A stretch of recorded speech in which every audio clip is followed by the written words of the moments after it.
Yeah, and from that standpoint, we were different in that once I got to talk, I liked to talk. I got to talking, and she wasn't brought up talking.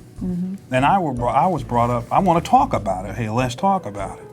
And so that was to me, that was quality time, but that meant we were having a challenge, and that wasn't good quality time for her. And so we weren't talking about it. So we had to sort of look at ourselves to say, okay, where have I come from? What is my background? Why don't I necessarily like to spend quality time, or that doesn't appear to be one of my main love languages? And then going back and truly assessing what influences you have had in your life that has led you to be the way that you are, either in favor of a language or not so much in favor of a language.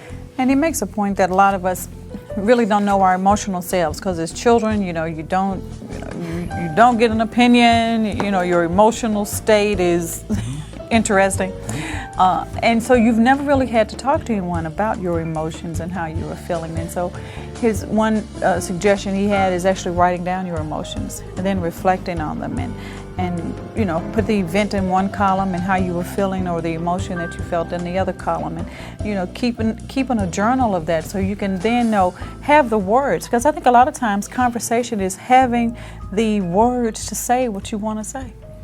It is true, and not being afraid to use those words because they might be used against you. That's why I say this really takes a mutual desire to move to another level in the relationship, because if not, it can be dangerous. And a lot of people will be afraid to do this because there may be some danger involved in doing it. Right. Then he talks about the personality types.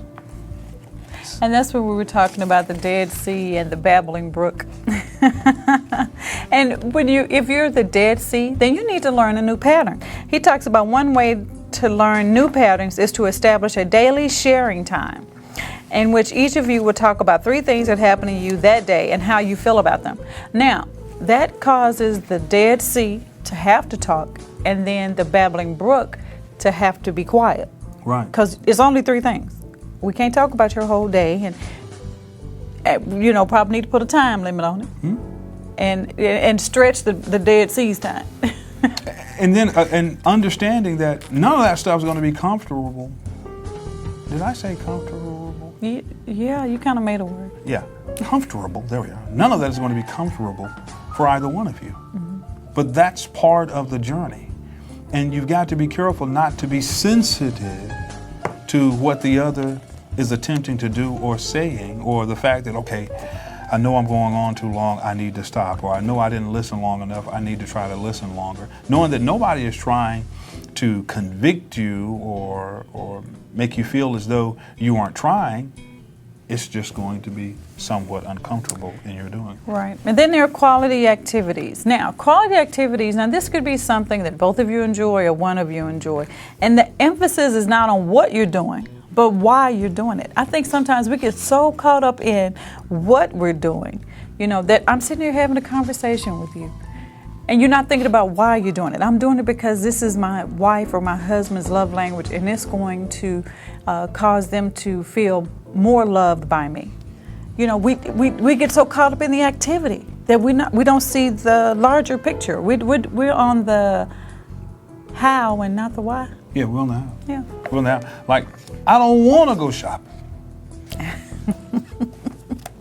I know. I don't want to. I don't like it. Oh. I don't want to go shopping. But the thing is, I love to go shopping with her because that's one of the things she likes to do. And it's not what I'm doing that I'm focused on. I'm focused on the fact that I get to be with her while she's doing something that she likes to do.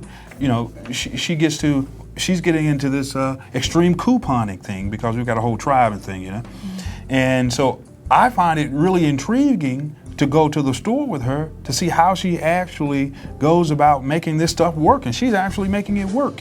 Now, I can't do that.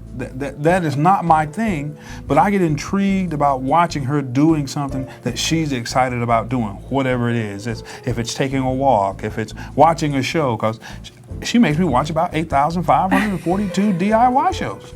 I love them. She loves them. I mean, when I say love them, she loves them. I have to get the remote and then tell my son, hold that remote till I get back, because don't let your mama have it. But I watch them with her because I know she loves to watch them. And just being with her while she's doing something she loves takes the focus off what I'm doing because I'm focused more on why I'm doing it. And another reason you want to have activities that you do together is that you're building a memory bank. That's right. You know, you can be married for 15 years and go back and say, you remember when we did X, Y, Z? Wasn't that a great time? And see, why not build several warm and fuzzy moments? Because we know there are going to be those more interesting moments.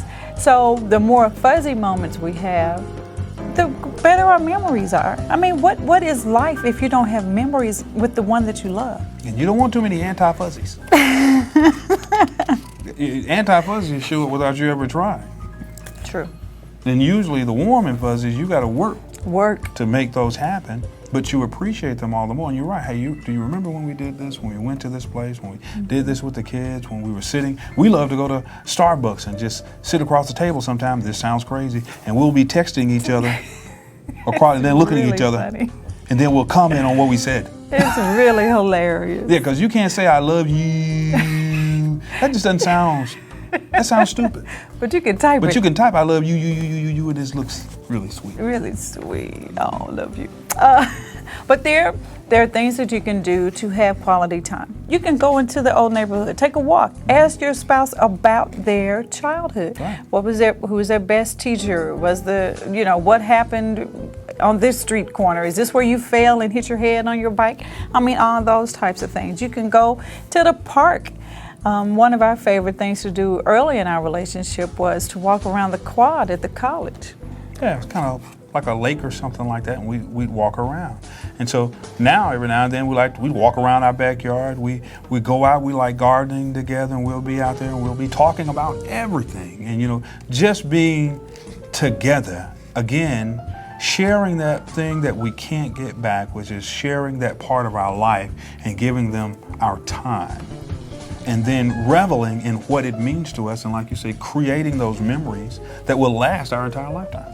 Yeah. And one of my favorites, just plan a weekend getaway.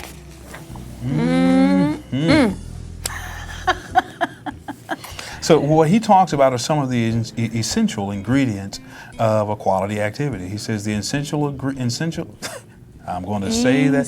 Yes, essential. Did you interrupt? No. The essential ingredients in a quality activity are, number one, at least one of you wants to do it. That's important. Yeah. Yeah. Number two, the other is willing to do it. And then number three, both of you know why you are doing it, to express love by being together. Yeah. Isn't that awesome? But that brings up a very good point for me. Not many of us in our marriages think about why we do things. We just know that we should do them or that we've always done them. You don't realize that, I wash clothes so that you could have clean clothes. We cook food so that we can eat. Well, we spend time together so that we can build a deeper relationship. We talk to each other so that we can understand better where this person's head is, where his where his emotions are. I mean, everything has a why and not just a how. Absolutely. So what are you going to do? Are you willing to make the time? Are you willing to make the sacrifice that you'll find is not so much of a sacrifice? Let me say this to you. The true sacrifice is a relationship that is going the wrong way. If you're not doing the things that's going to make your relationship better, that's going to give your relationship an opportunity to grow, that's going to create an environment where you and your spouse can experience happiness, that's the ultimate sacrifice.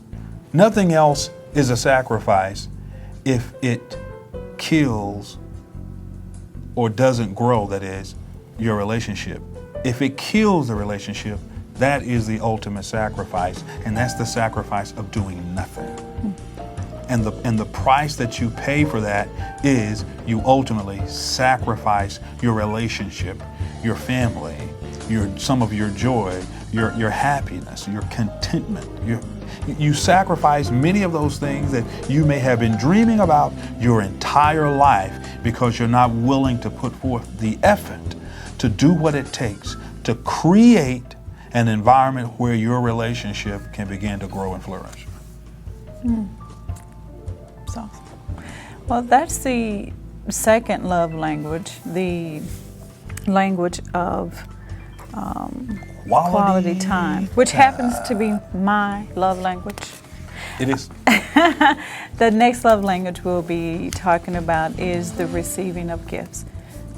Which is not my love language. Which is not my love language. But it's some of y'all. Y'all like some gifts. Give a bruh something. A girl likes a little something every now and again. Every now and then. Yeah. So we'll be talking about receiving gifts. Now, just remember, hey, this is Sybil and Charles at strikingconversations.com. You can catch us on the web at www.strikingconversations.com. You can catch us on Twitter and on Facebook.